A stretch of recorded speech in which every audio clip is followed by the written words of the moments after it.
the ultimate one-arm pull-down variation. Domination Nation Jim, I'm going to show you today what I believe is the ultimate one-arm pull-down that will just destroy your lats. A lot of discussion in the scientific community among bro science interested individuals, you know, about sagittal plane versus frontal plane pull-down. There's definitely, I think, a lot of merit to it. I've been talking about on this channel for years the importance of true humeral adduction from a frontal plane standpoint. To optimally stimulate the lower part of the lat versus a sagittal plane pull down, which you get full shoulder extension and full shoulder flexion.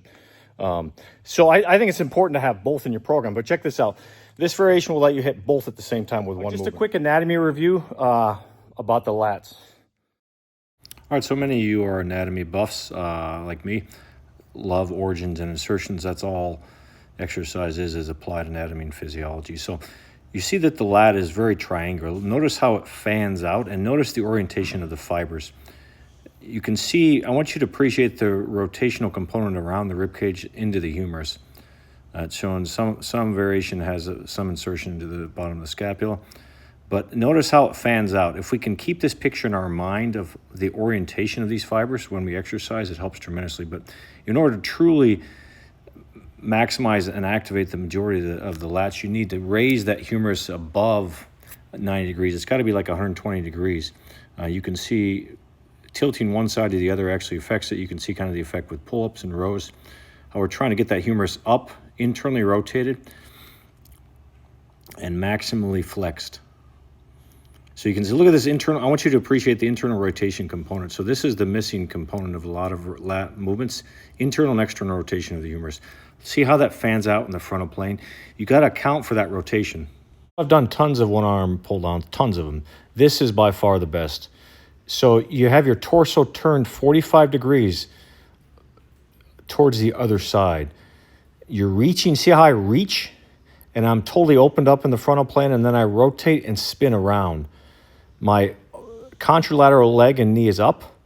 I reach for it, and I really feel the lats, and I'm fanning out. I'm flaring the lats, and I'm rotating around, mimicking the movement of the frontal plane while keeping my core and my spine stable. So this is a crazy stretch, crazy, like you're getting full flexion, full contraction of the majority of the thoracic and lumbar lats. It's just a crazy difference. So it's different than a pull around because of how much frontal plane rotation I'm getting. I'm actually rotating deliberately to start and deliberately to end, to open up and to close. So this is my Tough Stuff pull down amazing machine. Works phenomenally well kneeling in front of the machine. So notice how I'm fully opened in the frontal plane. My torso is turned 45 degrees, and I'm over-rotating to start and over-rotating to end. I'm wrapping, look at how that movement follows perfectly along the orientation of the lat fibers, as opposed to like a traditional pull-down. That's why high rows, a high row movement will always beat out a pull-down machine. A high row machine will always beat out a pull-down machine if you want to stimulate lats, because of your ability to get your humerus maximally flexed, maximally rotated and opened up in the frontal plane. Just amazing feel on this. So just the strength curve on this Tough Stuff is just absolutely phenomenal. I have to review the machine on a different video, but I've shown this to you before. The cool amazing thing with this machine is I can do this standing as well. I can add any attachment up top. I'll have to show you in a different video. That's why this movement is going to work better with free-floating handle machines, like machines that have free-floating handles. So this is me doing it on the Strive Medical machine. Again, notice me reaching. I'm keeping my core stable, and I'm focusing on reaching and opening up in the frontal plane, keeping my humerus maximally flexed and keeping my humerus close to my body. And again, think about the frontal plane rotation. Think about internal rotation and external rotation.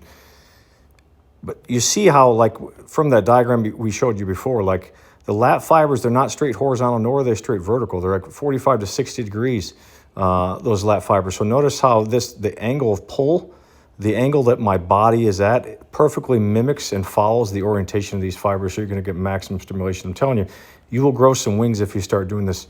So a lot of people into this, Keenan flap, whatever crap. I mean, you can get some frontal plane with this, but when you get your humerus above 90 degrees like that, it's way better stimulation. I mean, instead of just like Terry's, the Keenan flap or, Nautilus behind the neck is like, it's a Terry's movement, not really a lat movement. So again, you guys got to try this out. You can do this with a bench too. but there's a little bit of a learning curve. But again, my torso is 45 degrees face the opposite direction. My contralateral knee is up to stabilize, and I'm reaching and I'm stretching. I'm keeping my humerus as close to my body as possible, and I'm trying to really twist at the top and really twist at the bottom to get full frontal plane rotation. You know, imagining those fibers wrapping around my rib cage and squeezing them like a sponge. You're trying to squeeze all the water out of a sponge as hard as you can. You're extending it, and then you're squeezing that sponge as hard as you can. You can do this movement with many machines, not all machines, but many machines allow you to do it, especially if they have a free-floating handle, if there's a little bit of freedom of motion. I can even do it on this Panada. I can do it on multiple. I can do it on Star Trek Modified. Multiple high rows you can do this on. There's some freedom of motion, but obviously you can also do it at a cable station. So let me know what you guys think. Like, comment, subscribe below. Really appreciate your support. Have an amazing day.